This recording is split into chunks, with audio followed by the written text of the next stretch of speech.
Al-Fatihah dan Grand Design Al-Quran. Oke. Bapak Ibu sekalian, kalau kita lihat Grand Design Al-Qurannya seperti ini. Seperti ini nih. Terlihat? Oke. Saya tanya dulu. Surat Al-Fil itu bunyinya gimana? Al-Fil. Alam taro kaifa fa'ala rabbuka bi ashabil fil. Itu cerita tentang apa? Tentang Abraha. Ayat itu turun kapan? Peristiwa Abraha itu sebelum Nabi lahir apa sesudah Nabi lahir? Terus surat Al-Fil itu turunnya kapan? Sebelum Nabi Muhammad.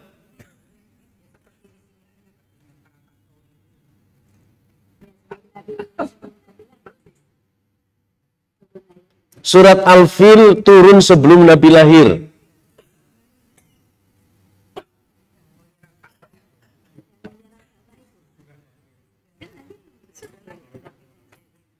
Sebelum apa sesudah lahir?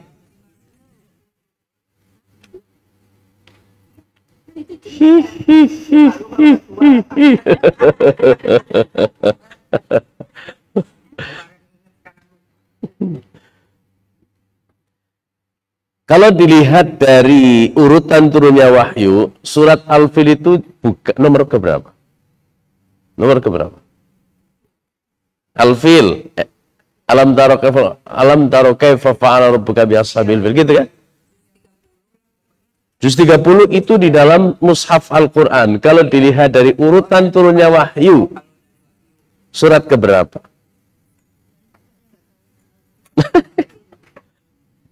Tuh kan, kejebak.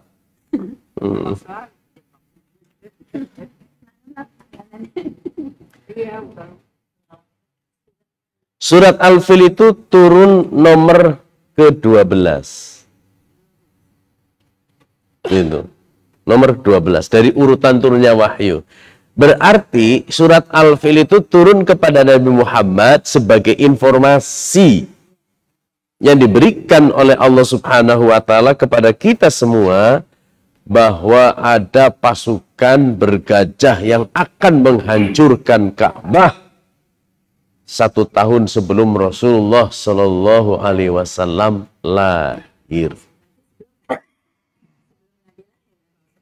Kalau peristiwanya iya. Tapi kalau wahyu yang mengabarkan tentang Ashabul Fil itu setelah Nabi Muhammad diutus menjadi Nabi dan Rasul. Ya. Untuk menginformasikan kepada para sahabat bahwa 1 tahun sebelum Rasulullah lahir ada peristiwa Ashabul Fil yang kemudian dalam sejarah disebut Abraha akan menghancurkan Ka'bah. Oke? Nah. Bapak sekalian, ini Grand Design Al-Quran. Kalau dilihat dari apa yang ada dalam Al-Quran, pertama diskusinya pasti lokasi waktu. Lokasi surat diturunkan dan waktunya. Ada berapa surat di dalam Al-Quran? 100? Turun di Mekah berapa? Berapa? 86 damai. 86 damai. Ya memang benar 86. Lah ini ada nih. Surat yang turun di Mekah itu ada 86. Selama 13 tahun. Ya. Berarti di Mekah itu ada 86 surat yang Allah turunkan kepada Nabi Muhammad. Sisanya 28 itu di Madinah. Selama 10 tahun. Oke. 13 tahun di Mekah ada 86 surat. 10 tahun di Madinah ada 28 surat. Jumlah ayatnya 6.236 ayat. Oke? Ada pertanyaan sampai di sini? Ya. Al-Fil itu diturunkan sebelum, apa pertanyaannya tadi Bapak? Sebelum Rasulullah atau sesudah Rasulullah lahir? Bukannya seluruh wahyu itu turunnya sesudah Rasulullah lahir, hanya peristiwanya bisa sebelumnya, itu merupakan sejarah, bukannya begitu Pak? Iya kan, tanyanya sebelum atau sesudah lahir kan? Kalau peristiwanya iya sebelum Nabi Muhammad lahir, tapi pemberitahuan wahyu tentang Ashabul Fil itu setelah Rasulullah jadi Nabi dan Rasul. Oke? Ada lagi? Ya kan, ibu-ibu bawah kan pinter-pinter semua gitu.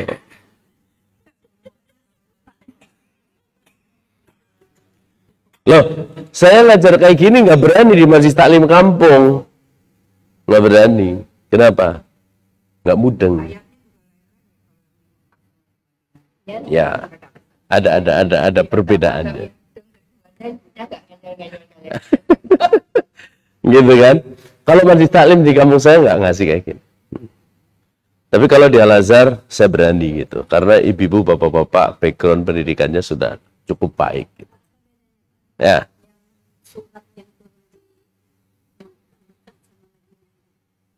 Apanya? Bedanya? Nih. Kalau di Mekah ibadah, akidah, ibadah. Gitu. Jadi isi kandungan ayat-ayat Al-Qur'an yang di Mekah itu isinya akidah, ibadah atau sejarah. Sejarah ada nih. Nanti saya akan jelaskan. Ya. Tapi kalau di Madinah lebih cenderung kepada muamalah. Kenapa? Gitu kan ya, kenapa?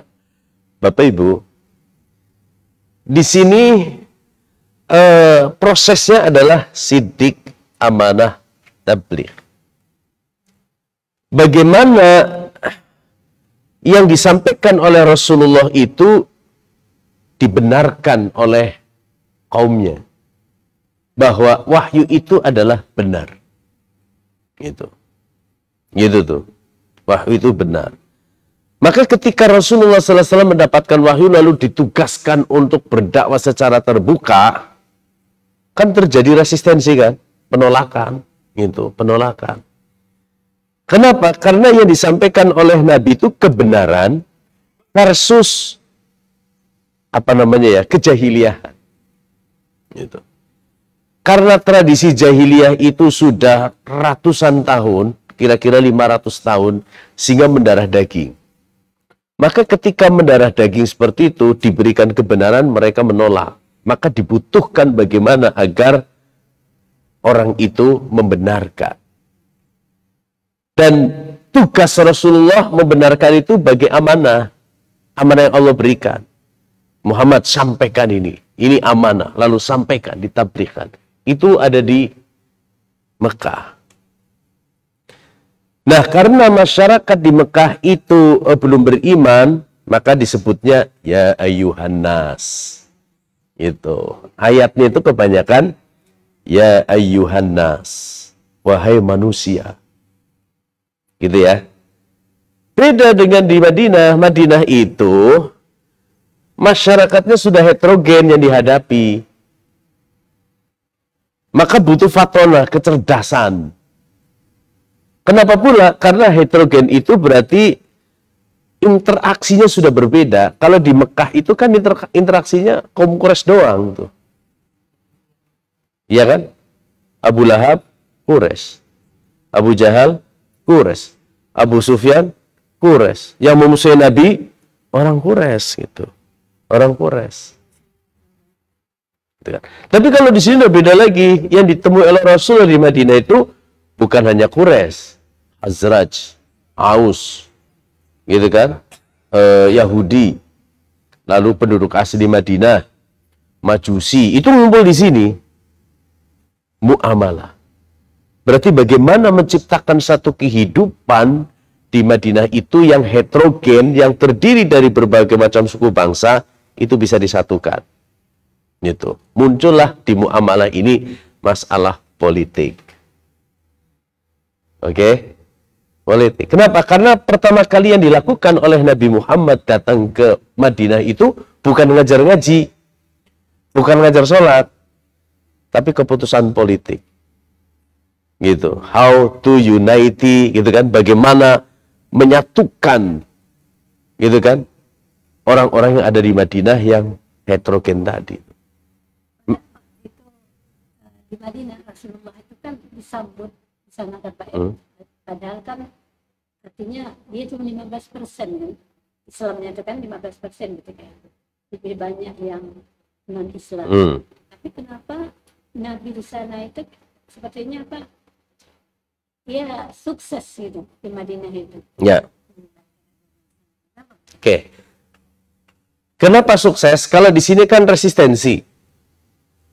Kalau di sini suku Aus dan suku Khazraj yang mayoritas penduduk di sana itu kan sudah datang dulu ke sini sebelum hijrah. Gitu kan? Pertama ada 7 orang, yang kedua ada 75 orang datang. Ya Rasulullah, amantu bika. Saya beriman kepadamu. Yang pertama tuh. Lalu Rasulullah mengirimkan duta besarnya namanya Mus'ab bin Umair. Pemuda berusia 18 tahun jadi duta besar tuh. Kalau di sini duta besar kira-kira usianya berapa? Sudah nggak kepake. Lalu kirim sono pergi gitu. Gitu kan. Untuk apa? Coba Mus'ab pergi ke Madinah. Lalu masyarakat di sana seperti apa? Benar nggak mereka itu menginginkan aku hadir? Gitu. Dan seterusnya dan seterusnya. Setelah 8 bulan datang ke sana balik. 4 bulan berikutnya rombongan datang lagi. Dan meminta kepada Rasulullah untuk berhijrah. Gitu. Untuk berhijrah.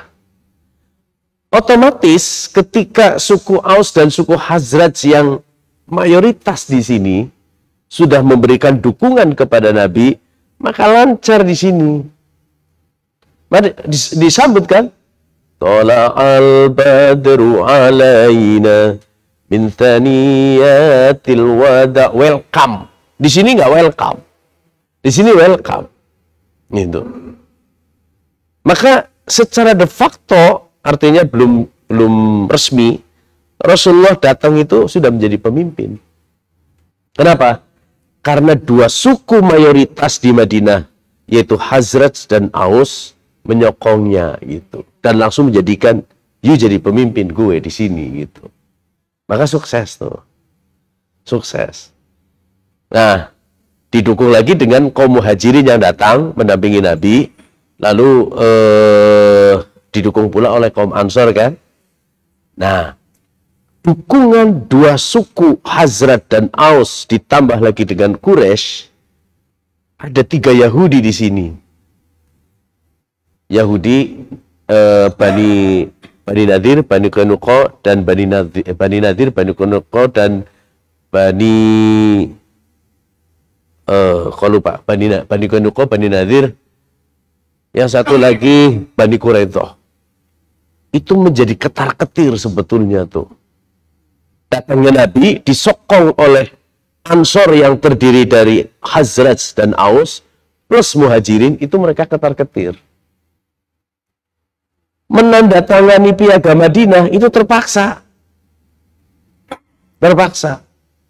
Salah satu yang kemudian menohok orang-orang Yahudi adalah orang Yahudi tetap diberikan kebebasan untuk beragama, tapi harus ikut serta dalam mengamankan negeri ini dari musuh luar. Artinya tidak ada hak istimewa bagi orang Yahudi. Sehingga akhirnya mereka melakukan fitnah kan?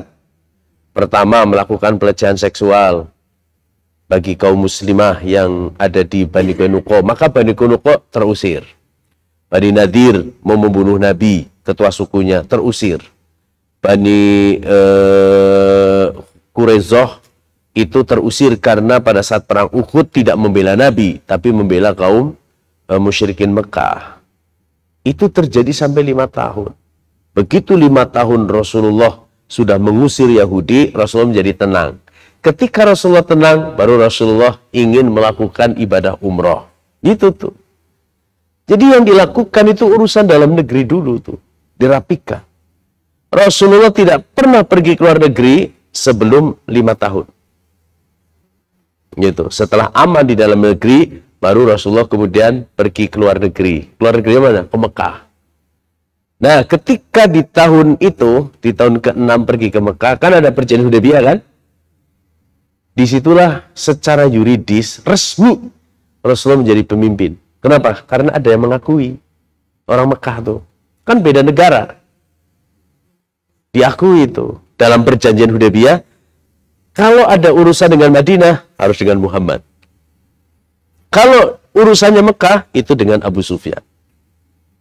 Diakui itu. Kalau kita belajar tata negara, negara itu belum berdaulat kalau belum ada pengakuan dari luar negeri. Gitu kan ya? Nah, tapi ini Rasulullah diakui oleh orang Mekah yang notabene itu musuh bebuyutannya tuh. Tempat kelahirannya tapi menjadi musuh bebuyutannya. Maka ketika perjanjian Hudaybiyah itu diratifikasi, ditandatangani, saat itulah Rasulullah secara resmi menjadi pemimpin di Madinah. Yang menjadikan resmi itu bukan dilantik di gedung DPR, enggak gitu. Tapi ada pengakuan dari luar negeri. Gitu. Itu ya. Maka di sini Rasulullah cepat diterima, dakwahnya juga lebih bagus daripada pada saat 13 tahun berada di Mekah. Ada lagi pertanyaan? Ini satu slide ini kalau saya jelaskan itu 24 pertemuan ini. Serius. 24. Ya. Di Madaniyah itu kenapa Rasul menyebarkan pertama kali jadi waktu sudah disebarkan oleh Oke. Dalam sejarah Rasulullah dan sejarah para nabi, persoalan yang muncul pasti persoalan politik. Itu. Bagaimana mungkin Rasulullah akan berdakwah dengan tenang, gitu kan? Akan mengajar dengan tenang, kalau politiknya nggak stabil. Gitu kan ya? Di Indonesia juga sama, ketika politiknya nggak stabil, para ulama ditangkap, para kiai ditangkap. Bagaimana kita mau menghadiri majelis taklim? Gitu kan ya? Maka Rasulullah begitu sangat cerdasnya, begitu sampai di Madinah, maka yang diambil adalah keputusan politik. Loh, kok bisa begitu? Informasinya dari Mus'ab bin Umair tadi itu. Ya Rasulullah, kondisi masyarakat sosialnya begini, ekonominya begini, kepercayaannya begini. Maka keputusan Rasulullah datang ke Madinah pertama kali adalah masalah politik. Dengan politik kondusif, maka Rasulullah bisa berdakwah. Dengan politik yang kondusif, Rasulullah bisa selalu ada di masjid. Mengajarkan tentang keislaman kepada para sahabat. Dengan politik yang stabil, Rasulullah bisa menghadapi kaum Quraisy, perang Badar, perang Uhud, perang Badar sekalipun, perang Badar, perang Uhud, perang Khandaq sekalipun. Maka keputusan yang pertama adalah keputusan politik. Gitu ya. Ada lagi?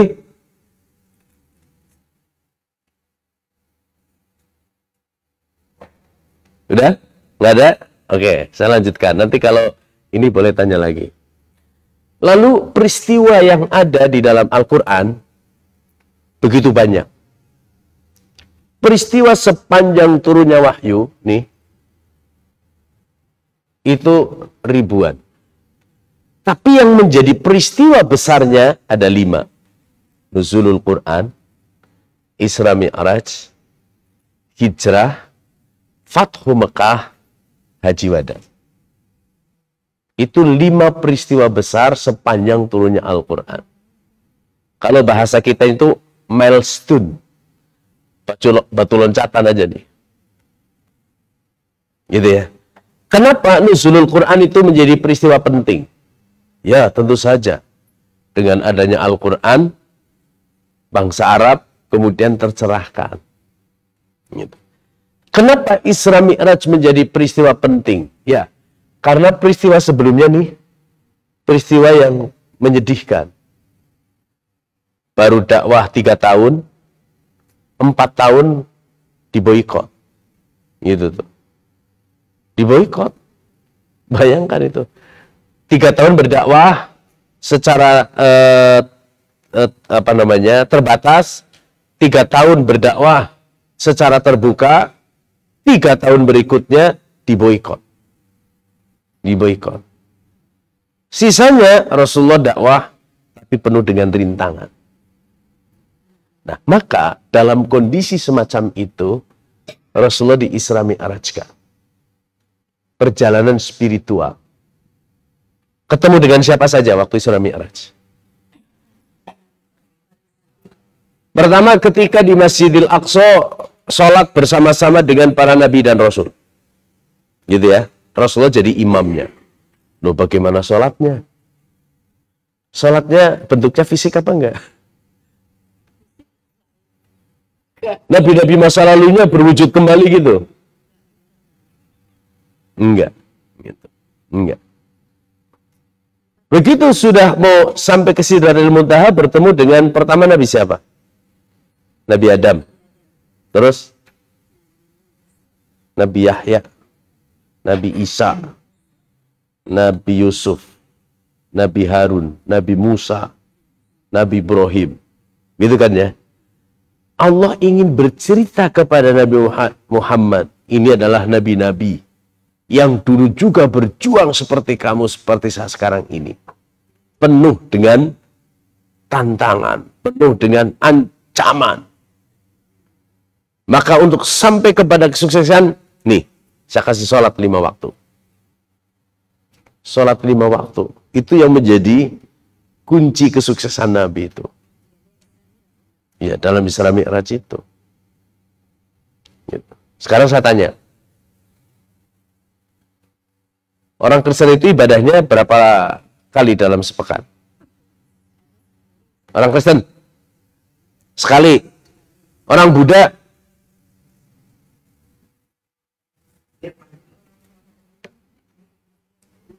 Satu tahun sekali. Orang Hindu juga begitu.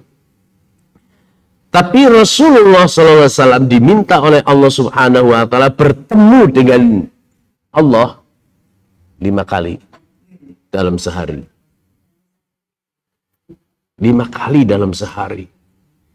Artinya apa? Intensitas orang beriman bertemu dengan Allah itu begitu sangat luar biasa.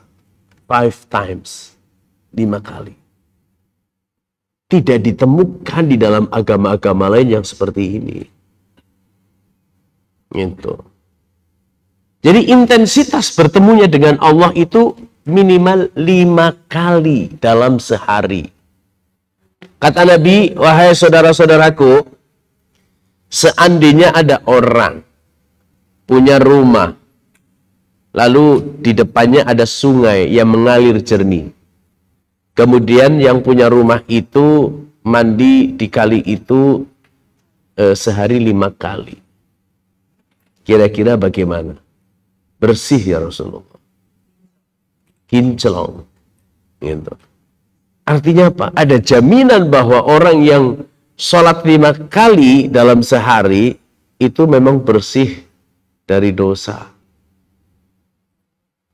Percaya nggak? Pernah menghayati nggak kayak gini? Kalau kita nggak menghayati, sholatnya biasa-biasa saja. Tapi kalau kita menghayati bahwa oh ternyata di dalam sholat itu ada pengampunan dosa dari wudhunya, gitu kan? Setiap air yang membasuh tubuh kita itu membawa serta dosa-dosa tuh, bersih, gitu kan? Itu dari wudhunya. Kata Nabi, barang siapa yang dari rumah sudah berwudu menuju ke masjid, maka 1 langkah penghapusan dosa, 1 langkah Allah memberikan rahmat. Bayangkan itu. Ya, semakin jauh semakin banyak. Ibu-ibu yang paling jauh rumahnya di mana nih? Siapa? Nggak ada yang dekat. Atau yang paling jauh saya dari Tegal. Kalau sekarang nggak jalan kaki, misalnya naik mobil, maka setiap putaran roda itu, sekali putaran rodanya ada 4, gitu kan? Sekali putaran roda itu menghapus dosa, sekali putarannya lagi adalah rahmat yang Allah berikan kepada kita. Pak naik Gojek, sama aja. Pak naik sepeda, setiap genjot sekali, itu ampunan dosa. Kemudian kiri genjot sekali, itu rahmat. Maka menjadi bersih tuh. Menjadi bersih. Gitu kan? Menjadi bersih. Itu baru sholat 5 waktu. Belum sholat sunnahnya. Gitu kan? Duha, tahajud. Maka menurut sekalian, selama kita tidak melakukan dosa besar, dari Jumat ke Jumat, itu Allah ampuni dosa kita. Pak, tapi saya merasa masih banyak dosa. Itu jauh lebih baik gitu, daripada merasa, saya sudah suci gitu. Meskipun itu jaminan loh dari Allah. Gitu. Dari Jumat ke Jumat, Allah akan mengampuni dosanya selama orang itu tidak berbuat dosa besar. Bayangkan, dosa besar itu apa saja? 1, membunuh. 2, berzina. Membunuh, berzina apa enggak? Enggak. Apalagi? Menfitnah? Enggak. Apalagi? Melawan orang tua, kita malah mendoakan. Gitu kan ya? Terus apa lagi? Ghibah, kita menghibah enggak? Itu yang hati-hati gitu ya. Itu yang kadang-kadang kita nggak merasa. Ya benar, saya juga begitu. Tiba-tiba ada teman gitu kan. Itu tiba-tiba nyeletuk aja tuh. Begitu dah, astagfirullahaladzim, ini ghibah nih. Ini ghibah. Selesai. Oke, saya ada rapat, saya bilang gitu tuh. Saya mau ngaji. Saya ada kelas, saya bilang gitu. Gitu kan? Itu Isra Mi'raj. Membersihkan Nabi. Memberikan semangat kepada Rasulullah. Lalu hijrah tuh. Hijrah. Hijrah itu menjadi penting. Kenapa? Karena setelah hijrah itu umat Islam berbalik 180 derajat. Di Mekah ditolak, di Madinah diterima. Berkembang pula, bukan hanya di Madinah, tetapi juga ke negeri-negeri yang lain. Fathu Mekah. Fathu Mekah itu menjadi peristiwa penting sepanjang turunnya Al-Quran. Karena secara geopolitik, Bapak Ibu sekalian, Mekah itu diincar oleh Rasulullah sebetulnya tuh. Kenapa? Karena dengan ditaklukkannya kota Mekah, maka seluruh jazirah Arab ditaklukkan oleh Nabi. Karena yang terberat itu Mekah. Iya. Di kampung halamannya sendiri itu jauh lebih berat. Setelah ditaklukkannya kota Mekah, baru tuh menyisir. Ditaklukkannya suku-suku yang lain. Suku-suku yang lain. Tapi ada satu hal sekalian. Namanya Perang Hunain. Itu umat Islam begitu banyak pasukannya. Sehingga sombong. Meremehkan musuh. Di Perang Hunain tuh. Ternyata pada saat terjadi peperangan, kocar-kacir. Ketika masuk ke lembah dari atas itu dilempar pakai batu, kocar-kacir tuh. Kocar-kacir. Akhirnya datang kepada Rasulullah mengadu, kenapa begini? Rasulullah dapat wahyu dari Allah. Ini karena kesombongan kaum muslimin, merasa dirinya paling banyak. Mereka pun bertobat, istighfar, lalu peperangan itu dimenangkan oleh kaum muslimin. Itu. Haji Wada menjadi penting karena di situ ada statement Tuhan, itu statement Allah, Al-yawma akmaltu lakum dinakum, pada hari ini aku sempurnakan agamamu untukmu, wa atmamtu alaikum ni'mati, dan aku cukupkan nikmatku atas dirimu, wa raditu lakumul Islam madina. Itu legitimasi itu. Dan Islam, aku rela Islam sebagai itu legitimasi akhir gitu. Tidak ada keraguan gitu. Dan itu butuh gitu, dibutuhkan ada legalitas dakwah dan wahyu yang diturunkan kepada Allah bahwa agama yang dibawa oleh Rasulullah SAW adalah agama yang benar. Gitu ya. Oke. Kalau urutan turunnya wahyu di sini. Nih. Ini al-alaq. Ini al-qalam. Ini al-muzammil. Al-alaq itu kalau di mushaf surat ke-96. Al-qalam yang turun nomor 2 kalau dalam mushaf itu 68. Itu. Al-muzammil kalau dalam urutan turunnya wahyu 3. Tapi kalau di mushaf Al-Quran 73. Al-mudaththir di dalam Al-Quran urutan 74. Surat yang kelima turun Al-Fatihah. Al-Fatihah itu nomor 5. Dan Al-Fatihah itu adalah wahyu yang turun secara sempurna satu surat. Sekali turun itu satu surat, itu Al-Fatihah. Kenapa? Karena Al-Fatihah itu menjadi amanahnya. Muhammad, aku berikan amanah berupa Al-Fatihah. Gitu kan? Al-Fatihah, oke. Kenapa? Karena Al-Fatihah itu begini. Al-Fatihah itu sudah mengandung seluruh aspek kehidupan umat manusia. Ayat 1 sampai dengan ayat 4 berbicara masalah akidah. Ayat 5 sampai dengan 6 berbicara ibadah, hukum, muamalah. Syariah. Sementara ayat 7 itu sejarah. Jadi akidah, syariah yang terdiri ibadah, hukum, dan muamalah, termasuk di dalamnya akhlak, kemudian sejarah, itu di ayat 7. Nah, ini garis besar. Garis besarnya. Yang diamanahkan garis besarnya. Muhammad, aku berikan amanah kepadamu Al-Fatihah.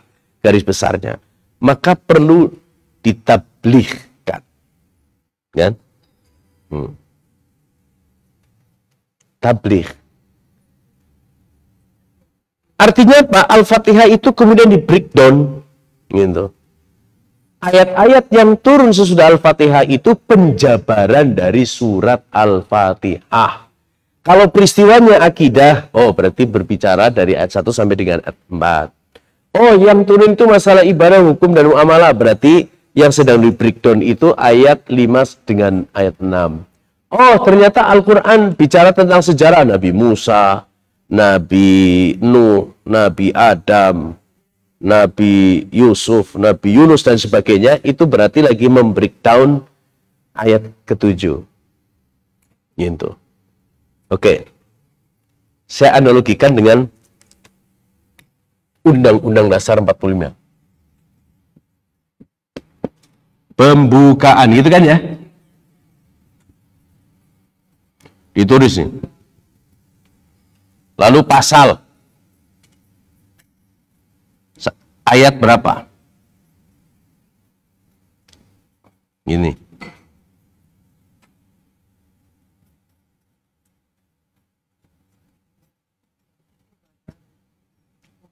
Kan gitu. Jadi Al-Fatihah itu pembukaannya. Oke. Surat itu pasalnya. Baru ayatnya tuh. Gitu ya. Bisa diterima penjelasan saya? Ya, preambulnya itu Al-Fatihah. Pasal itu surat, nama suratnya. Al-Baqarah. Ayat berapa? 1 sampai 286. Gitu kan ya? Ali Imran. Ayat 1 sampai dengan ayat berapa? Itu penjelasan breakdown dari pembukaan ini.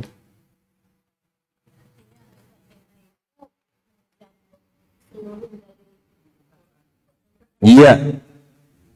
Al-Fatihah itu mencakup seluruh isi kandungan Al-Quran secara garis besar. Oke? Kayak pembukaan Undang-Undang 45, itu kan garis besarnya kan? Bahwa sesungguhnya kemerdekaan itu adalah hak segala bangsa. Oleh sebab itu, maka penjajahan di atas dunia harus dihapuskan. Dan sebagainya. Gitu kan ya? Oke. Itu Al-Fatihah. Jadi garis besar di dalam Al-Quran itu, garis besar Al-Quran itu ada di surat Al-Fatihah. Sudah bicara tentang akidah, syariah yang terdiri dari ibadah, hukum muamalah, dan sejarah. Coba dalam kehidupan ini ada nggak yang lepas dari ini? 5 hal. Akidah, ibadah, hukum muamalah, dan sejarah. Ada nggak yang nggak lepas dari itu? Semuanya terkait. Gitu kan? Tahun 2024 akan terjadi suksesi kepemimpinan di Indonesia. Calon presidennya sudah ada. Gitu kan ya? Yang baru diprogram. Yang menjadi balon satu-satunya pertama adalah Anies Baswedan. Gitu kan? Oh, sukses ya. Wakilnya dari Al-Azhar.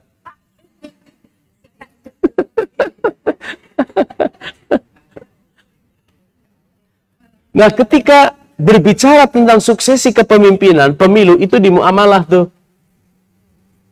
Di muamalah. Oke? Hari ini, Ketua Umum YP Al-Azhar membuka Bank Muamalat atau Bank Islam Al-Azhar. Ada di mana tuh? Muamalat kan? Muamalat. Dilaporkan pada hari Jumat, tanggal 4 November, para jamaah Al-Azhar sedang belajar di Aula Buya Hamka bersama Ustadz Zahruddin. Itu tentang apa? Ibadah. Ibadah. Oh, Lesti Kejora ternyata mengalami KDRT. Gitu kan? Oh, Sambo ternyata membunuh Brigadir J. Masalah apa? Hukum. Hukum. Ya kan? Tidak ada yang terlepas dari 5 hal ini. Maka Al-Quran itu sebagai garis besarnya, preambulnya. Ibu-ibu mau ngundang saya, gitu kan. Pak Ustadz, jangan lupa ya, tanggal 10 November, Hari Pahlawan. Enggak. Saya mau menikahkan putri saya. Gitu. Dengan orang mana? Orang Brebes. Gitu kan, orang Brebes. Datang ya Pak Ustadz di akad pernikahannya, karena Pak Ustadz mesti harus memberikan tausiah. Itu masalah apa? Bisa ibadah, bisa hukum, bisa muamalah. Gitu kan? Dari acara akad nikah itu ada ibadah, karena nikah itu ibadah. Dari acara akad nikah itu ada hukum. Kenapa? Karena tidak halal orang berhubungan suami istri kecuali sudah nikah. Ada masalah muamalah karena di situ ada pertemuan antara dua keluarga yang kemudian silaturahim. Gitu kan? Luar biasa tuh. Oke? Nah, maka di breakdown. Oke, saya akan menjelaskan Al-Fatihahnya dulu ya. Masalah akidah ayat 1 sampai dengan ayat 4.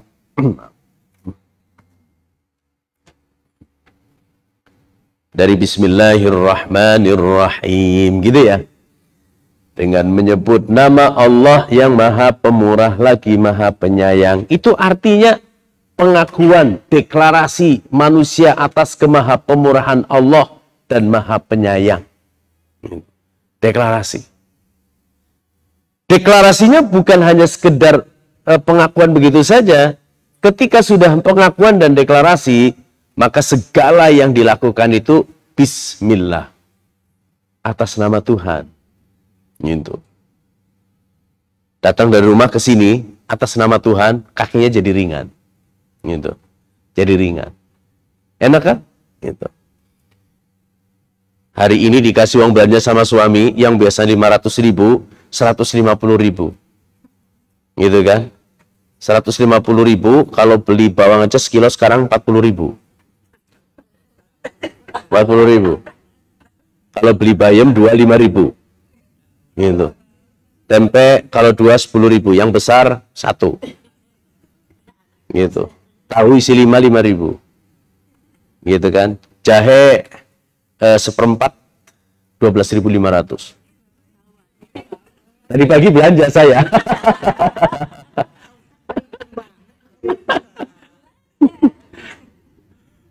Istri saya dari malam, ya ke pasar dong. Aduh, ayo udah ngantuk. Baru saja selesai mengajar jam 9. Besok pagi habis sholat subuh, ayang ngibrit ke pasar. Masih pakai sarung langsung ke sana kan. Beli apa saja, catat. Ini. Udah. Setengah jam selesai. Karena dekat pasar Ciputat itu. Ini. Nah, kita melakukan semuanya kelihatannya remeh-temeh, tapi dengan Bismillahirrahmanirrahim. Yang kita lakukan itu harus karena Allah. Bismillah itu artinya karena Allah. Gitu. Kalau yang dilakukan itu dengan Bismillah karena Allah, maka seberat apapun itu pekerjaan, kita bisa menyelesaikannya. Gitu. Bisa. Coba kalau saya lihat di Al-Azhar para pejabat tinggi di Al-Azhar tugasnya begitu amat sangat berat gitu. Tapi saya sampaikan, tidak ada yang tidak bisa diselesaikan pekerjaan kita kalau diawali dengan Bismillah. Selesai. Oke? Nah, maka Qul inna salati wa nusuki wa mahyaya wa mamati lillahi rabbil alamin. Sesungguhnya salatku, ibadahku, hidup dan matiku hanyalah untuk Allah pemelihara alam semesta. Hanya untuk Dia itu. Untuk Dia. Bapak Ibu, kalau semua dikembalikan ke sini, masalahnya selesai itu. Masalahnya selesai. Gitu. Oke? Lalu, Alhamdulillahi Rabbil Alamin, Ar-Rahmanir Rahim. Segala puji bagi Allah, Tuhan semesta alam yang maha pengasih lagi maha penyayang. Kalau kita breakdown, Bapak sekalian, ayat ini nih, pujian kepada Tuhan, nih. Amman khalaqas samawati wal arda wa anzala lakum minas sama'i ma'an fa'ambatna bihi hadaiqa dhata bahjah ma kana lakum an tumbitu syajaraha a ilahum ma'allahi balhum qaumun ya'dilun. Kenapa kita memuji Tuhan? Karena Allah memiliki kerahman dan kerahimahannya. Dalam bentuk apa? Nih. Amman khalaqas samawati wal ard. Siapakah yang menciptakan langit dan bumi? Gitu. Nanti hari Selasa ada gerhana bulan. Gerhana bulan. Iya. Di Al-Azhar akan mengadakan sholat khusuf habis maghrib. Selasa habis maghrib. Khotibnya saya. Imamnya Ustadz Agus Nurqawim. Kalau mau datang silahkan. Gitu. Habis maghrib sampai isya. Gitu ya. Habis.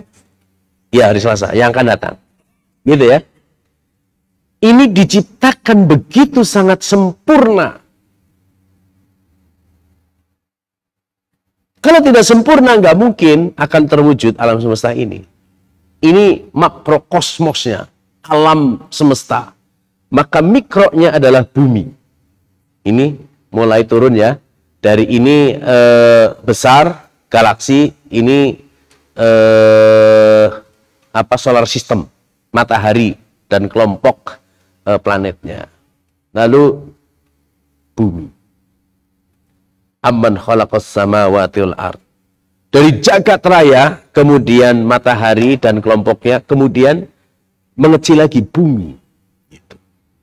Bapak dan Ibu, ketika Allah menciptakan bumi, sudah langsung bisa dihuni oleh manusia apa enggak? Enggak.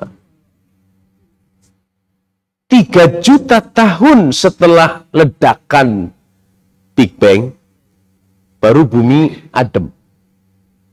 Adem. Begitu bumi adem, turun hujan. Kilat. Muncullah oksigen. Setelah ada oksigen, muncul tumbuh-tumbuhan. Itu juga jutaan tahun itu. Setelah muncul tumbuh-tumbuhan, muncul hewan. Yang terakhir itu manusia. Ketika bumi sudah tersedia dari mulai oksigen, tumbuh-tumbuhan, hewan, maka manusialah penghuni terakhirnya untuk menikmati itu semua. Luar biasa kan? Ya, coba kita. Kenapa kita memuji Allah? Wa anzala lakum minas sama'i ma'an fa'anbatna bihi hada'iqa dzata bahjah. Lalu diturunkanlah dari langit air hujan sehingga tumbuh. Ya kan? Coba kalau nggak tumbuh. Sekarang beras yang apa namanya? Pandan Wangi 5 kilo berapa harganya?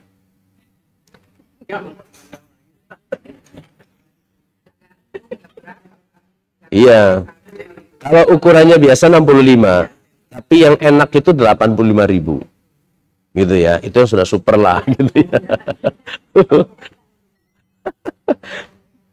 Karena di rumah nggak ada pembantu bos sekalian. Saya di rumah itu nggak ada pembantu. Saya sudah cerita sama Senin pagi itu. Aktivitas saya sebelum ke masjid nih, saya masak nasi. Masak nasi dulu. Pakai rice cooker. Rice cooker. Oh, gampang. Iya, gampang. Gitu. Nah, semalam saya sudah di mesin cuci sudah giling tuh. Gitu kan? Udah giling tuh. Setelah tahajud saya keringkan, kemudian saya taruh di bak. Lalu saya kasih air biar busanya mengalir. Begitu sholat subuh selesai, saya nyuci. Iya dong. Kan tadi kan udah di mesin kan? Pakai kemudian saya cuci. Ya, harus ini lagi gitu. Biar bersih, dikucek lagi gitu. Lalu saya jemur, saya mandi, istrinya sudah menyiapkan sarapan. Gitu. Ya, ini bawa ke kantor buat makan siang.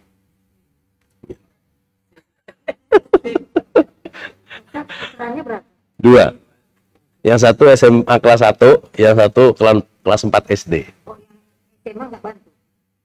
SMA pokoknya petugasnya belajar. Kalau sudah pulang ngepel. Gitu. Ngepel dia. Gitu. Ngepel sama beres-beres. Gitu. Saya terinspirasi pada saat saya pergi ke Amerika sebetulnya. Gitu. Begitu ke Amerika, negara yang paling maju di dunia gitu ya. Ternyata di rumah nggak ada pembantu. Ya betul, Indonesia aja pakai pembantu. Indonesia saja yang dikit-dikit ada pembantu. Sopir aja di sana nggak ada. Di Eropa juga nggak ada. Ya sama lah, pokoknya negara barat itu begitu. Nggak ada gitu. Apalagi sekarang pembantu mahal dan bergaya pula gitu ya. Bergaya pula gitu kan. Gitu. Begitu pula saya di kantor bos sekalian. Misalnya saya ruangannya sendiri. Kalau ada tamu, saya nggak perlu, "Obe, tolong bikin air teh," gitu. Saya sudah siapkan dispenser sendiri di ruangan saya. Iya. Begitu ada tamu, mau minum apa? Kopi, teh manis, Coca-Cola, Fanta, gitu. Semuanya ada gitu. Teh manis saja, oke. Kenapa? Karena ketika saya berkunjung ke Amerika atau ke Eropa gitu, itu yang bikin direkturnya. Yang bikin itu direkturnya. Bapak Ibu mungkin nggak percaya kalau saya mau pergi makan, itu maaf, saya jarang sekali minta tolong kepada OB untuk tolong beliin makan dong. Enggak. Nyari sendiri tuh. Nyari sendiri. Gitu kan? Dari rumah bawa bekal. Padahal di Al-Azhar itu saya kepala direktorat loh bos sekalian. Gitu kan? Tapi saya masih bawa bekal tuh. Saya akan makan nasi yang dapat saya rapat misalnya. Kalau saya sudah makan bekal dari istri saya. Gitu. Iya. Baru saya foto tuh ininya, Tupperware-nya saya foto, klik, saya kirim ke istri saya. Sudah dimakan. Terus dia kirim love. Gitu. Menghargai kan. Gitu. Istri saya dulunya guru di sini. Tapi sudah 10 tahun nggak ngajar. Gitu. Kenapa? You have to back at home, not out of the home. Gitu. Harus kembali ke rumah. Gitu. Harus kembali ke rumah. Ternyata sekalian dampaknya luar biasa. Anak-anak saya begitu pulang ada orang tuanya senang. Tapi dulu ketika istri saya masih ngajar, kasihan tuh. Gitu. Kasihan pulang nggak ada orang tua. Gitu kan? Sama pembantu. Begitu terakhir kapok punya pembantu, saat istri saya pulang duluan dari sini. Di rumah. Pembantu lagi telepon di kamar saya, lagi sambil leyeh-leyeh. Anak saya lagi main gunting di... Oke. Mau berhenti? Apa mau terus kerja? Tapi kan, ya ayah, bunda kan gak punya gaji. Yang gaji ayah. Gitu.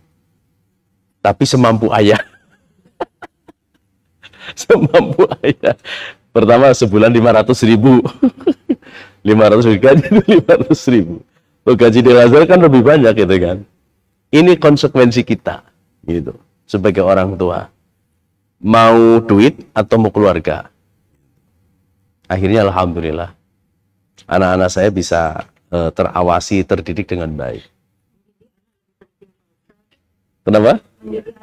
Iya. Kalau ini wanita karir. Tapi udah pensiun, lalu tobat ngaji di sini.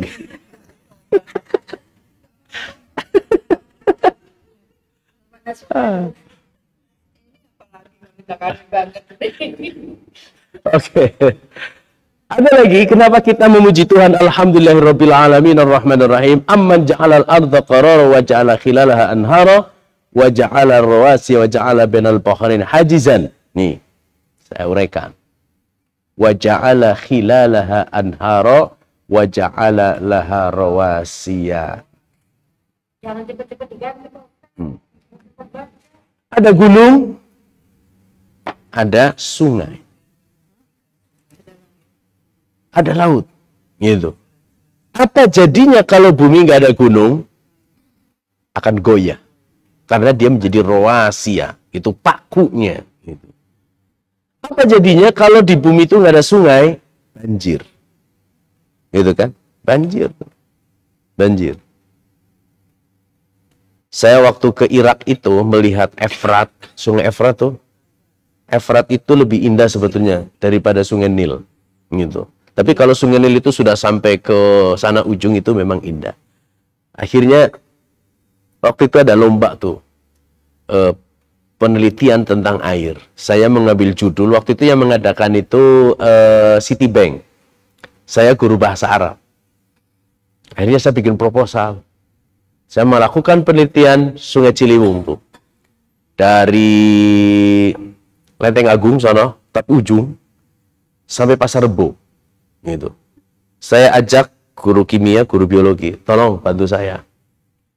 Akhirnya proposal itu judulnya Seandainya Sungai Ciliwung seindah Sungai Efrat. Juara 3, dapat uang 10 juta. Gitu. Padahal guru bahasa Arab, anak buahnya guru kimia dan biologi gitu kan. Nah, sok, bagilah 10 juta. Nah, Bapak sekalian, sungai itu menjadi penting karena untuk melindungi habitat yang ada di sekitar kita. Gitu. Dulu waktu saya kecil nyari ikan lele itu di belakang rumah di Tegal itu. Jadi begitu saya buka pintu belakang, itu udah gunung sana, sawah. Di sini ada sungai kecil. Di Tegal, Bu. Di Tegal. Itu kalau mancing atau kalau malam itu ngobor gitu ya, cari lele, itu mudah sekali. Tapi sekarang boro-boro gitu. Nggak bisa. Nggak bisa. Waktu saya pergi ke Padang, di Pariaman, saya mandinya di sungai. Gitu. Di Selimo, Sungai Limau, gitu, di situ tuh. Itu kalau mandi itu dengan ikan. Serius, saya nggak bohong nih, karena saya ngalamin tuh. Dengan ikan. Luar biasa. Tapi saya nggak tahu sekarang ya. Itu terjadi pada tahun 97. Ketika saya mau jadi semando tapi gagal. Gitu kan. Sudah mandi di sana nggak jadi semando. Saya nggak dapat gelar Sultan Bagindo. Gitu kan. Itu sungai itu. Artinya dengan sungai orang bisa makan di situ. Orang bisa bekerja, bisa mencari penghidupan, maka alhamdulillahirabbil alamin, dengan kasih sayangnya Ar-Rahmanir Rahim. Gitu kan? Gunung meletus, Gunung Merapi. Dahsyat. Yang mati banyak. Tapi setelah terjadi letusan Gunung Merapi, ternyata lahan itu menjadi subur. Gitu kan? Alhamdulillah, sebagian memang begitulah. Itu hukum alam itu begitu tuh. Jadi segala yang terjadi, apakah itu terjadinya secara alamiah atau memang terjadi karena perilaku kita, itu sebetulnya ada hikmah. Tapi hikmah itu munculnya nggak tiba-tiba, mesti harus kesabaran gitu. Harus penuh dengan kesabaran. Pasti sekalian, sesuatu yang terlihat kita itu kecewa, padahal di balik itu nggak ada kecewa. Allah tidak pernah akan mengecewakan hamba-hambanya sedikit pun. Ingat itu. Ingat. Gitu kan? Ingat. Itu menjadi penting. Gitu ya. Lalu. Wa ja'ala bainal bahraini hajiza. Dan menjadikan suatu pemisah antara dua laut. Antara dua laut, antara dua sungai, airnya berbeda dan tidak tercampur. Gitu kan? Apalagi kalau kita pergi ke Selat Gibraltar. Dari Afrika menyeberang ke Spanyol. Di situ lautnya terpisah. Ada yang tawar, ada yang asin. Gitu ya. Lalu. Ailahum ma'allah bal aktsaruhum la ya'lamun. Apakah di samping Allah ada Tuhan yang lain? Bahkan sebenarnya kebanyakan mereka tidak mengetahui. Coba bayangkan. Kalau kita ke apa namanya yang Danau Warna. Ya, beda warna. Di Dieng. Di Dieng. Saya sudah pernah ke sana lihat. Oh, ternyata memang airnya berwarna-warni. Gitu ya. Ya, itu ada kandungan apa, terus adalah macam-macam gitu ya. Sebetulnya airnya sih putih. Gitu. Airnya putih. Tapi karena ada kandungan belerang, ada kandungan ini, akhirnya begitu terkena sinar matahari, ada yang merah, ada yang hijau, ada yang biru. Gitu ya. Kan matahari sinarnya ada berapa? Bisa dilihat dari mana? Sinar matahari itu punya berapa? Gampang. Pelangi-pelangi, alangkah indahmu, merah, kuning, biru, murah, merah, kuning, hijau, di langit yang biru. Terus?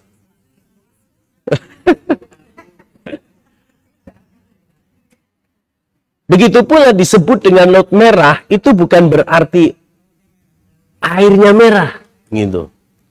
Tapi karena setelah saya tanya-tanya dan baca buku, itu di bawahnya memang rumput-rumput warnanya merah, sehingga ketika tersinar matahari, pantulan cahayanya ke atas, sehingga menjadi warnanya merah. Oke, sekarang saya tanya. Laut mati itu warnanya ada yang warna biru, tapi di situ karena kandungan garamnya banyak, maka ibu-ibu dandan di situ juga bisa. Sambil terapung gitu ya, lipstikan. Bisa. Bapak Ibu udah pernah ke Mountain bukan, di Cina itu. Di Cina. Rainbow Mountain. Di Cina. Wah, saya nggak tahu tuh Cina di mana. Jadi itu hamparan gunung-gunung, kalau sudah matahari terbit, berwarna-warni. Kayak pelangi. Dan itu ada dalam Al-Quran. Surat apa saya lupa itu. Ada. Gitu ya. Oke, sekarang. Apalagi ini. Amma yahdikum fi dhulumatil barri wal bahr. Bayangkan ketika bulan tidak muncul, ternyata kapal bisa lewat. Kalau kita naik pesawat, ini bedanya kita ke Singapura dan dari Singapura ke Indonesia. Kalau kita sudah mau sampai di Changi tuh, kita lihat ke bawah, wah ada ratusan kapal besar yang membawa peti kemas tuh, mau mendarat di situ, mau berlabuh. Mereka itu datang dari berbagai negara. Dan tidak hanya di siang hari, termasuk di malam hari. Kenapa juga bisa sampai ke situ? Ya kan? Bisa sampai di situ. Coba kalau misalnya kita naik pesawat malam hari. Gitu, malam hari. Kalau ke Eropa itu 13 jam dari sini, non-stop. Gitu. Kalau ke Amerika harus transit, nggak bisa langsung. 25 jam. Gitu. Maka mesti harus kita transit dulu kemana, ke Filipina atau ke Taiwan atau ke Jepang, itu baru ada ke sana tuh. Itu yang paling dekat California kalau mau lewatnya sini. Berangkat malam, siang, malam di atas pesawat. Ngalami. Nah, di malam hari yang penuh dengan kegelapan bisa sampai itu. Kenapa? Karena ada kasih sayang Tuhan. Gitu kan? Lalu nih, waman yursilur riyaha busyram baina yaday rahmati. Siapa pula yang mendatangkan angin sebagai kabar gembira sebelum kedatangan rahmatnya, sebelum hujan. Lalu angin itulah yang menyebarkan spora yang ada di tumbuhan, atau kemudian dibawa oleh hewan, kemudian hinggap di putik tumbuhan yang lain, maka disitulah muncul buah. Penyerbukan. Tapi hebatnya lagi sekalian, penyerbukan itu tidak sembarangan itu. Selama ini kita tidak pernah melihat kalau ada rambutan itu berbuah mangga. Selama ini kita tidak pernah melihat rambutan berbuah mangga. Betul? Atau mangga berbuah durian. Enggak ada. Penyerbukannya itu dahsyat loh sekalian. Hanya dengan angin saja tuh. Hanya dengan angin saja. Maka pujian yang terbesar bagi Allah itu pantas. Dengan kemaha Rahman dan Rahimnya Allah gitu ya. Ailahumma Allah. Lalu bagaimana Allah menciptakan manusia dari sini gitu kan? Dari sini. Ribet sebetulnya. Kalau dipikir itu struktur manusia itu ribet. Kalau kita buka kap mobil, waduh ribet amat gitu, kabel-kabel gitu kan. Manusia jauh lebih ribet. Gitu kan? Coba saya mau menggoyangkan tangan saya, itu nggak tiba-tiba menggoyangkan tuh. Dari sini ke sini, ya, semuanya kompak. Gitu. Saraf-sarafnya menyatu. Luar biasa tuh. Ini diciptakannya dari manusia ini. Kemudian, nih, manusia. Bentuk-bentuk penciptaannya itu seperti itu tuh. Sampai kemudian kita 40 pekan menjadi janin dan siap lahir, diawali dari ini. Sel sperma, sel ovum. Lalu seperti ini. Kemudian nih awal prosesnya kayak gini. Gitu. Tapi sekalian, proses penciptaan manusia lahir dengan sempurna seperti kita itu patut disyukuri. Gitu ya. Begitu banyak orang yang lahir dalam kondisi cacat. Gitu. Kondisi cacat.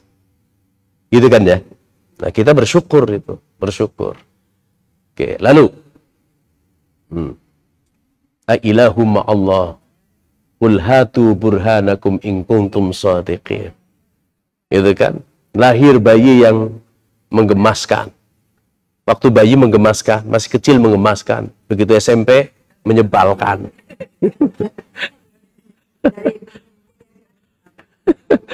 SMA mulai gitu kan.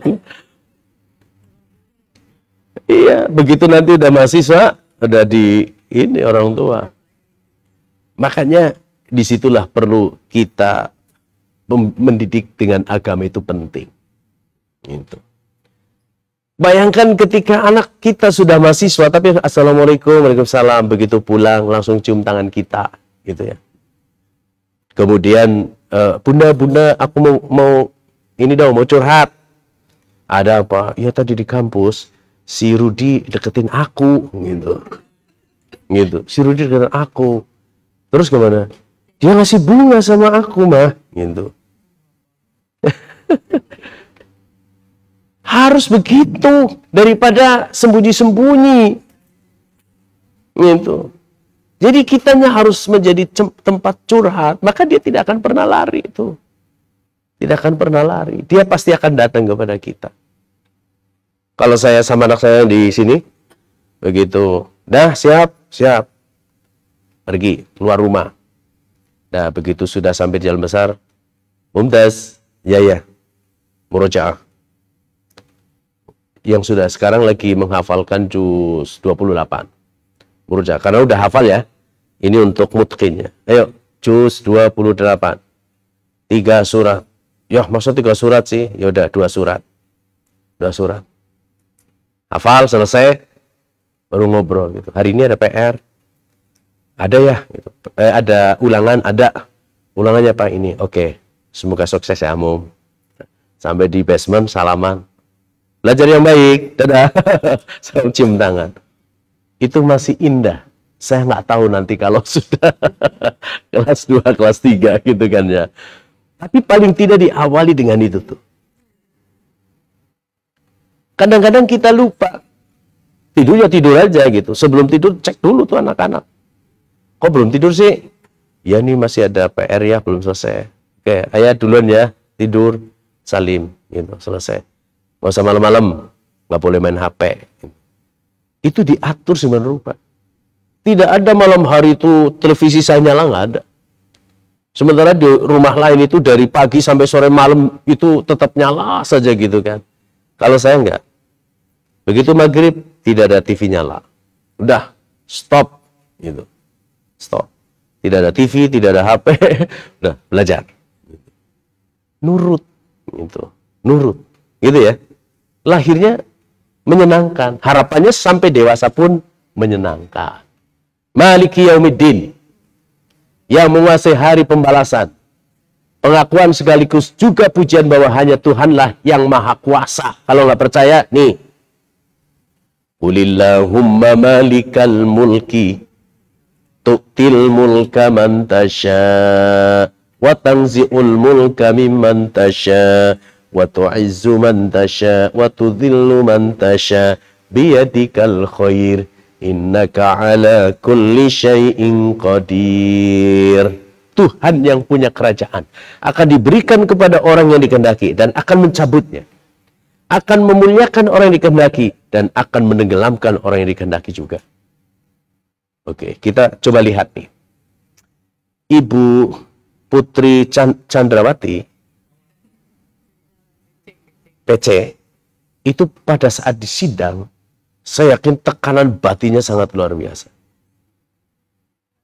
Ya dia kan menjadi ketua Bayangkari di itunya kan, di kepolisiannya kan, dihormati, pasti itu, dihormati.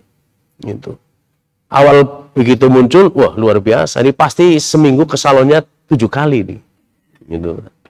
Tapi begitu ditahan, mau mencoba lagi, kan nggak bisa. Akhirnya muncul aslinya, gitu. Itu tuh. Awalnya mulia. Sambo awalnya ditakuti, tapi sekarang dilecehkan sama banyak orang. Gitu kan? Kenapa? Karena lupa bahwa yang punya kekuasaan itu Tuhan, bukan dirinya. Manusia itu ada batasnya, ada waktunya. Kalau orang Betawi bilang, ada wayai, ana wayai. Ada waktunya gitu. Kalau lagi dia tinggi, ya memang lagi saatnya. Gitu kan? Ketika sudah tinggi, undang-undang sudah bilang, cukup 2 periode. Lalu ada yang mencoba, ingin menerobos itu. Itu nggak tahu dengan ayat ini. Tuh. Gitu. Nggak tahu. Gitu ya? Maliki yaumiddin.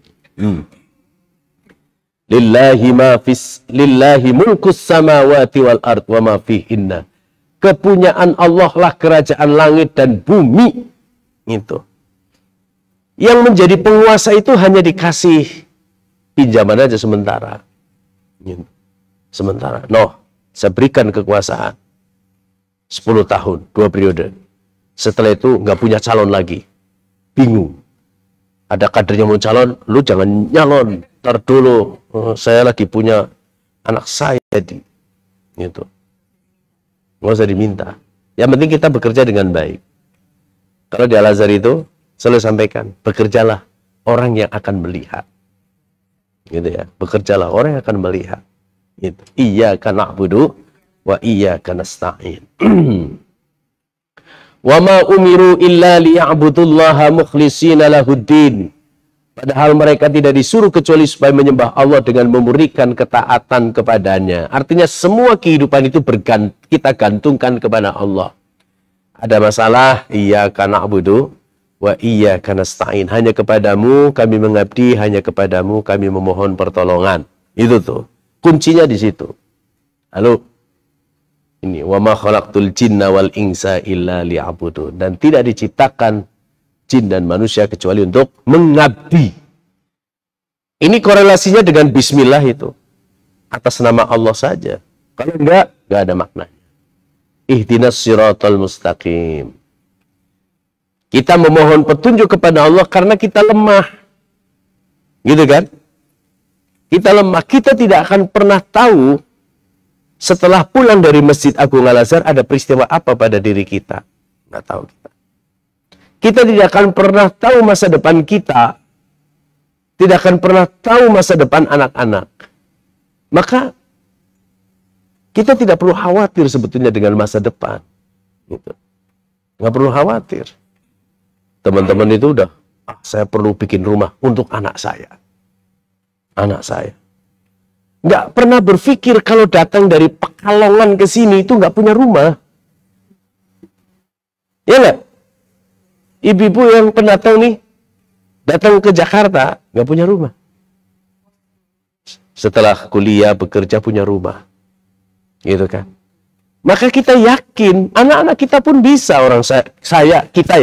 Kita yang datang sendiri ya bisa, anak-anak kita yang kita didik dengan baik, masa nggak bisa? Maka investnya adalah pendidikan. Investnya pendidikan. Begitu gajian, dari segini. Bayar les anak, les itu gitu. Tapi tidak ada masalah selama itu kita investnya di situ. Gitu. Oke ya? Iya, ihdinas siratal mustaqim.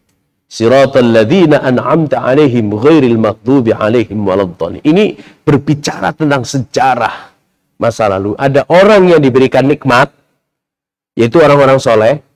Ada orang-orang yang dimurkai, dan ada orang yang tersesat. Jadi sejarah manusia itu hanya 3. Orang yang sukses diberikan nikmat, orang yang dimurkai, sukses tapi dimurkai, ada orang yang tersesat. 3 tuh. Kalau dalam tafsir itu disebut an'amta alaihim itu minasyuhada'i wassalihin wal anbiya wal auliya gitu ya. Para nabi, para wali, orang-orang soleh, gitu. Itu yang an'amta alim. Ghairil maghdub yang dimurkai itu orang-orang Nasrani. Waladdallin orang yang tersesat itu orang Yahudi. Orang Yahudi. Itu sebagian tafsir saja, ya, tafsir saja. Itu sejarah manusia, gitu. Ini orang yang beriman tuh, yang diberikan nikmat. Gitu kan? Minan nabiyyin was-siddiqin wasyuhada'i was-salihin. Itu yang diberikan nikmat. Gitu. Tapi kalau orang yang kemudian dimurkai, man la'anahullah wa ghadiba alaih. Orang-orang dikutuki dan dimurkai Allah. Qad dhallu min qablu wa adallu katsira wa dhallu an sawa'is sabil. Karena mereka sesat sebelum kedatangan Nabi. Dan menyesatkan manusia. Nah sekarang gini, misalnya kalau di dalam Islam yang namanya Tuhan yang sesungguhnya adalah Allah. Tapi kemudian ada orang menyampaikan bahwa Tuhan itu bukan Allah, tapi dia gitu. Dia mempertuhankan manusia. Gitu kan? Itu artinya sesat menyesatkan. Sesat menyesatkan. Maka disebut dengan ad-dallin. Orang yang sesat. Gitu. Itulah surat Al-Fatihah yang menjadi grand desainnya Al-Quran. Yang ketika membaca surat Al-Fatihah berarti sudah berbicara akidah, syariah yang terdiri dari ibadah, hukum, dan muamalah, kemudian sejarah. Oke. Ada pertanyaan? Ya. Silakan. Bagaimana Pak dengan ayat di dalam itu Pak? Apa? Surat Al-Balad?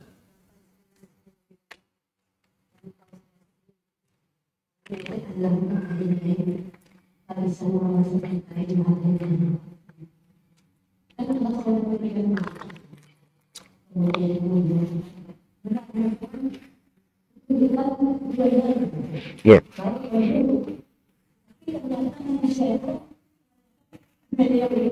Ya.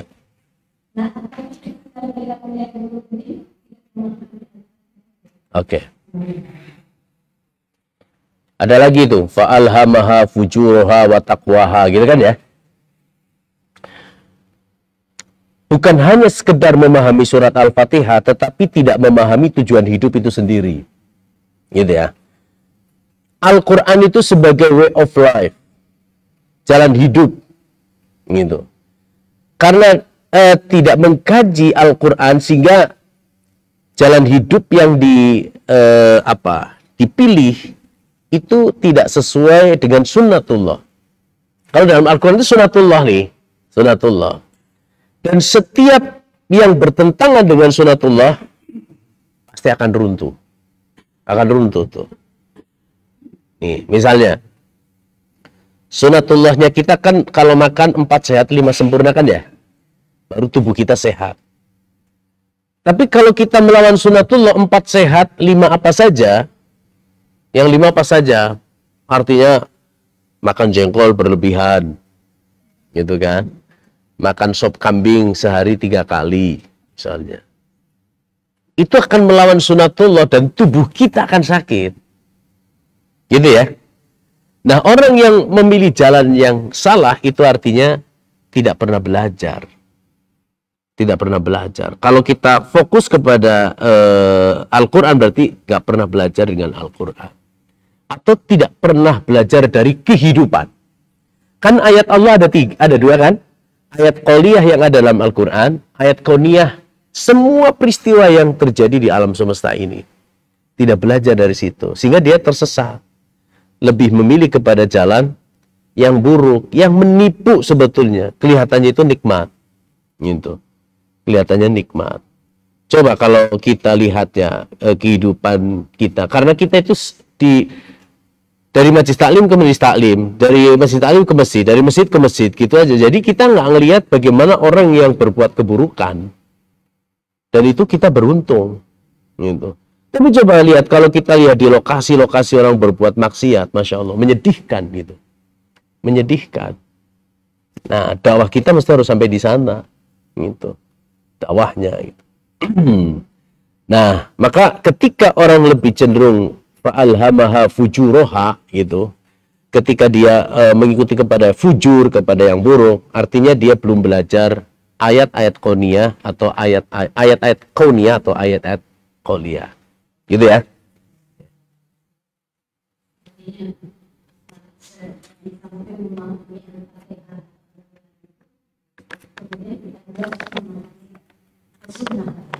Ya.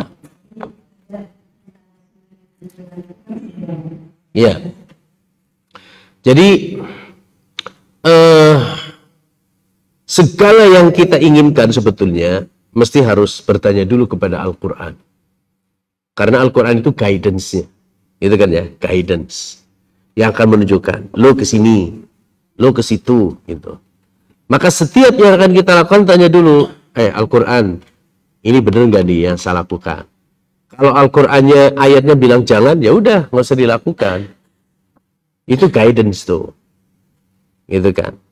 Kan misalnya kalau kita nih di HP membuka aplikasi, begitu kita pencet yes or no, gitu, yes or no, gitu, mau lanjut atau mau keluar misalnya, itu guidance-nya. Kalau mau lanjut berarti kita akan terus main game dan ada konsekuensinya. Kalau misalnya mau mematikan berarti ada konsekuensinya, kita akan kehilangan main game. Gitu. Sama ketika kita di Al-Quran misalnya, melihat Al-Quran, oh ternyata Al-Quran menganjurkan seperti ini, artinya we have to go, gitu, we have to continue, kita akan terus. Kalau Al-Quran oke, gitu, tapi ketika Al-Quran bilang no, we have to stop, kita pun harus berhenti, gitu. Kalau kita melawan ada konsekuensinya, gitu ya. Ada lagi? Ya silakan Mbak.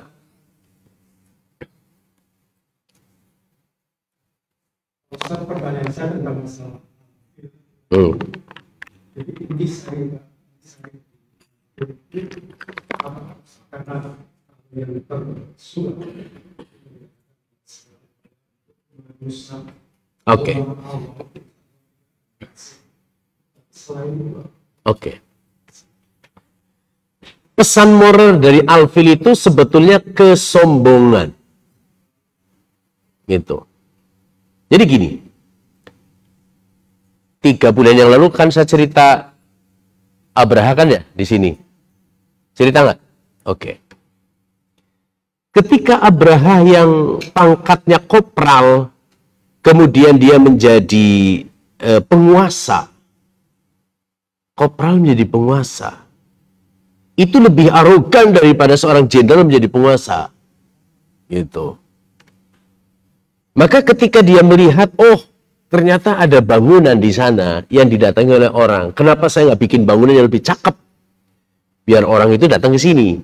Gitu kan ya. Lalu ada orang Arab yang kemudian mengotori itu ya, buang air besar situ. Lalu arogansinya muncul. Gue hancurin itu siapapun pemiliknya. Nah begitu pula ketika bertemu dengan Abdul Muthalib. Ditanya, Abdul Muthalib ngapain datang ke sini? Saya hanya meminta onta saya yang sudah dijarah oleh pasukanmu. Itu diketawain. Lu orang besar, mestinya bukan minta onta, itu terlalu kecil. Kenapa lu nggak minta sama gua? Jangan hancuran Ka'bah. Gitu. Apa jawab Abdul Muthalib? Kalau onta itu milik saya. Tapi kalau Ka'bah itu ada pemiliknya yang lain.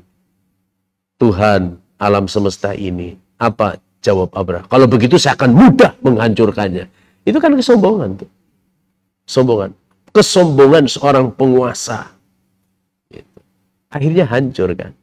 Itu pesan moralnya di situ tuh. Kenapa turunnya ke nomor 12? Karena melihat bahwa orang-orang Quraisy itu sangat sombong sekali gitu. Ingin menggambarkan, jangankan orang Quraisy, Raja Abraha yang begitu perkasa dengan pasukan bergajah saja rontok, apalagi kalian gitu. Tapi kan rontoknya kekuasaan itu tidak tiba-tiba, ada proses yang panjang, gitu kan ya. Kayak Fir'aun itu prosesnya panjang. Abu Lahab, Abu Jahal itu nggak tiba-tiba langsung runtuh, enggak, ada prosesnya. Untuk apa? Itulah kasih sayang Tuhan, agar ada sebuah proses penyadaran diri bahwa apa yang dilakukan itu salah. Tapi ternyata kan nggak sadar-sadar. Akhirnya runtuh. Gitu ya, pesan moralnya itu. Ada lagi? Ya. Memuji. Allah itu sudah segalanya. Apapun semua musibah, sedangkan orang muslim itu sebenarnya mendapat pergerakan. Kenapa masih apapun Oke. Ya. Pujian kepada Allah itu tidak lepas dari rasa syukur. Gitu ya. pujian kita kepada Allah itu tidak lepas dari rasa syukur. Gitu. Orang yang bersyukur, orang yang kemudian menyatakan syukurnya dengan pujian, itu menunjukkan bahwa dirinya itu hamba yang rendah. Apa namanya? Tawadhu, rendah hati, gitu. Rendah hati. Nah, orang yang semacam itu, kata Allah kan, la in syakartum la azidanakum, begitu kan ya. Orang yang bersyukur lalu memuji Tuhan, itu akan ditambah nikmatnya. Kenapa? Karena pantas dia. Pantas, gitu, mendapatkan karunia. Kenapa? Orang yang diberikan karunia dengan kerendahan hati, tawadhu, maka akan menjadi memberikan impact yang positif. Gitu ya. Berbeda dengan orang yang tidak punya kerendahan hati tapi tinggi hati, sama juga diberikan, tapi impactnya negatif, gitu, impactnya negatif. Maka setiap kita akan berdoa sebagai ungkapan rasa syukur kepada Allah, harapannya doa itu dikabulkan, gitu, sehingga nikmatnya bertambah, gitu ya, gitu. Apalagi kalau misalnya mau sholat. Kalau dalam manajemen sholat khusyuk kan, begitu mau takbir, ada semacam ungkapan, meskipun di sini tidak ada dalilnya gitu. Dan itu di luar sholat, jadi nggak masalah. Ya Allah, izinkan aku untuk menghadapku saat sholat zuhur ini sebagai pujian dan rasa syukurku kepadamu. Karena dari subuh sampai zuhur masih dalam kondisi sehat walafiat. Dan sebagai ungkapan rasa rinduku kepadamu, maka sholatnya akan bagus itu. Gitu ya. Maka pujian itu tidak lepas dari rasa syukur kita kepada Allah Subhanahu wa Ta'ala. Oke?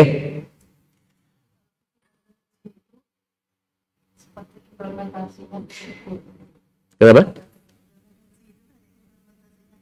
Iya, betul. Iya. Makanya yang butuh kita, Allah itu nggak butuh pujian, karena sudah terpuji. Yang butuh kita memuji Dia, gitu. Karena pujian yang kita sanjungkan kepada Allah akan berbalik kepada kita, bukan untuk Dia, tapi berbalik ke kita, gitu ya. Baik, cukup ya. Jam 10 sudah ditunggu rapat. Semoga kita ketemu lagi di bulan yang akan datang di Jumat yang pertama, insya Allah. Kalau mau, jadi saya membagi nih kajian.